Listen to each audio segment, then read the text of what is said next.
Excellency, Mr. Olusegun Obasanjo, former President of the Republic of Nigeria and Chair of the AU High-Level Panel.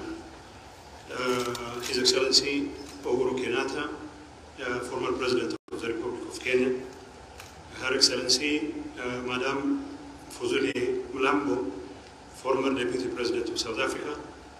Her Excellency Dr. Palmer, Minister of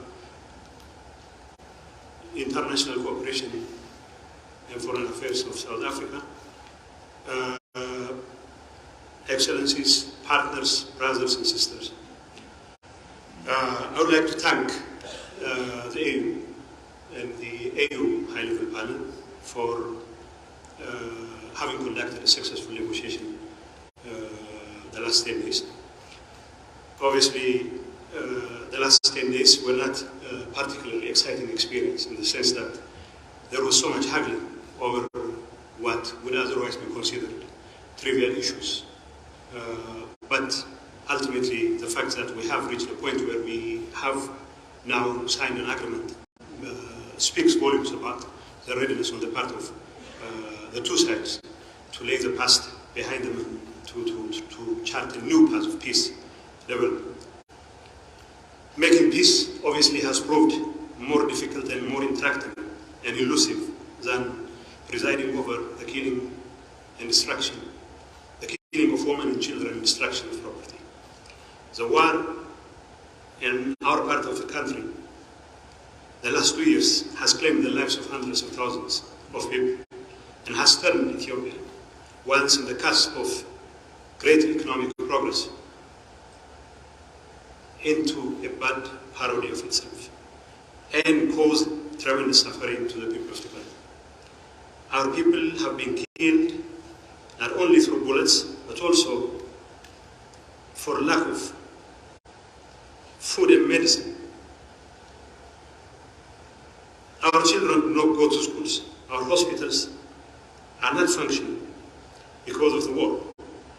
We have always felt this war was imposed on us, and we have always been ready to do everything in our power to stop this war.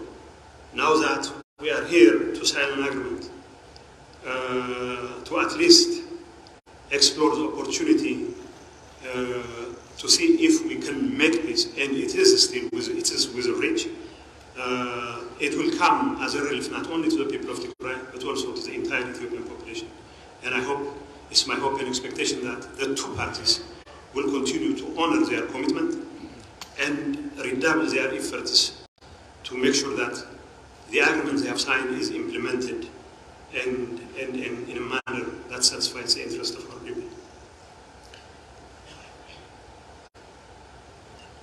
As you know, the humanitarian crisis has been particularly dire, and the fighting in the last 70 days has claimed for more lives. As we speak, as we are here ready to sign an agreement, thousands of combatants from both sides, as well as civilians, are losing their lives. So it is incumbent upon us not only to sign this agreement, but also to make sure that it's immediately implemented, and the follow-up activities that are required to make sure such an agreement is implemented to the fullest extent possible are carried so in earnest. And on our part, we are ready to do everything in our capacity to expedite the implementation of this agreement. And it's our hope and expectation that our brothers from Addis Ababa will do the same.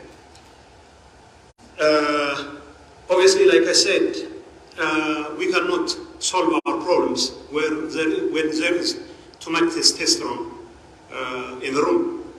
Obviously, some of you have been complaining that the delegates from both sides have little in the way of feminine presence. And people advise us that probably the presence of women would have made a difference as far as making peace is concerned. So when there is too much testosterone, and when there is too much willingness on the part of the two sides to fight till the hell freezes over, it is the children and the women who find themselves at the receiving end of the suffering. And unfortunately, it's unfortunate for myself and my comrades here who have once served in the same government.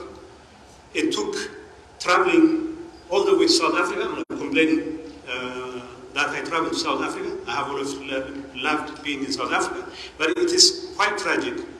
It took a haggling of several months for us to come together and explore an opportunity for peace.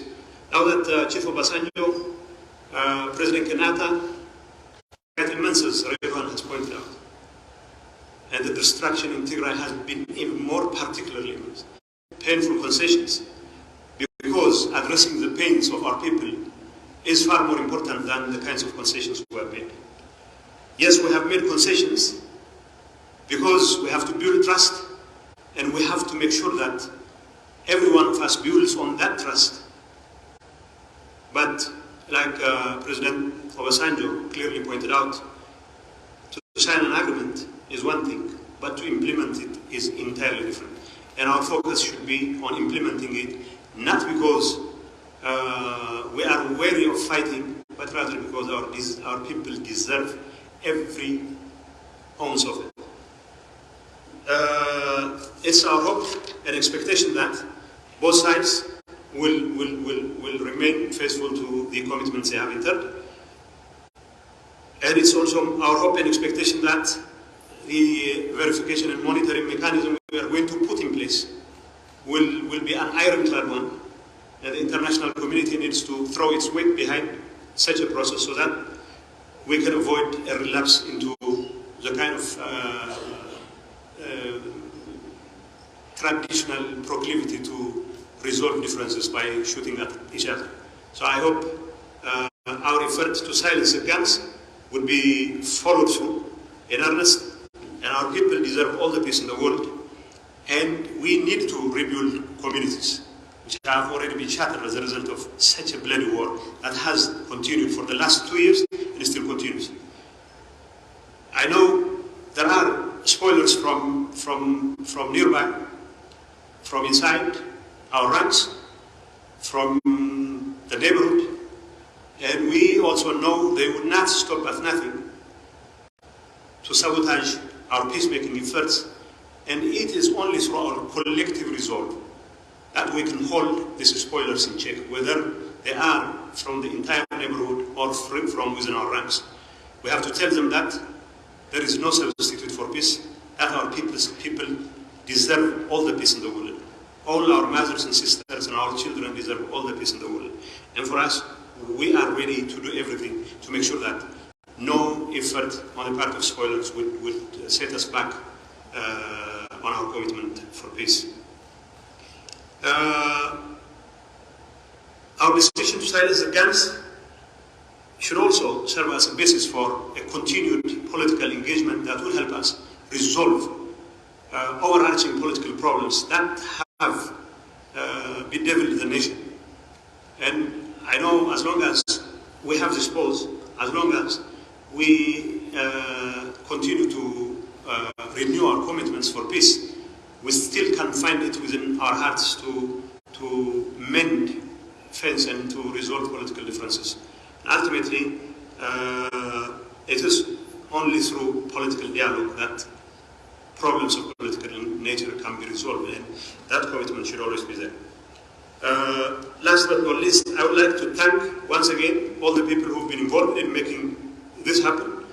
More importantly, the high-level panel has been very instrumental, and I would also like to thank Hannah Tete, Workna Gawayo, and Mike Hammer for taking all the pain to bear with us while we are haggling amongst each other, not to solve our own problems.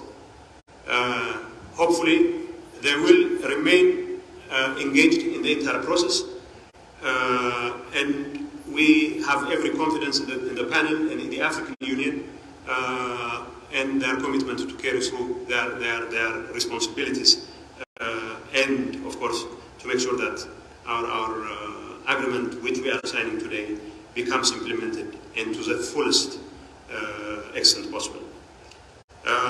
Let's take this opportunity to once again rededicate ourselves to rebuilding our communities and to seek political and peaceful solutions to the problems that our communities face.